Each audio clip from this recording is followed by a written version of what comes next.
Boss! Morning! Uy, kumusta? Taga-asa ka? Oh? Ay, pangalan mo?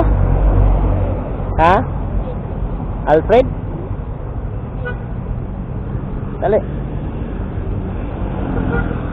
Ako yatag si Mua, dili man ni siya kadakuan, pero naton ta makakaon na kaano ba? Pang pamahaw ni mo ba? Ha? Oh, sige. Salamat ha.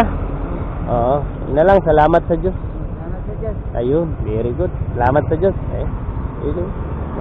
Ingat ka, ingatan ka nawa ng Panginoon ha. Sige. Wala na ko ha, everyday makita ang taga manggod diri. Oo, sige na kung lulobin ugma ha. Thank you.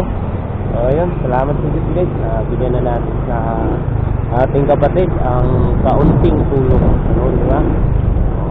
So yun nga, gaya na sabi ko na huwag tayo magbigay ng hindi siya makakain ng isang kainan. Dapat yung makakain siya ng isang kainan. Kasi meron naman mga ano dyan na gaya natin na mabait na tumitingin sa kanilang kalagayan. So ayun, hanggang dito na lang video muna natin guys. Update nyo po, baka bukas na naman ulit. Mabigyan na naman natin sila na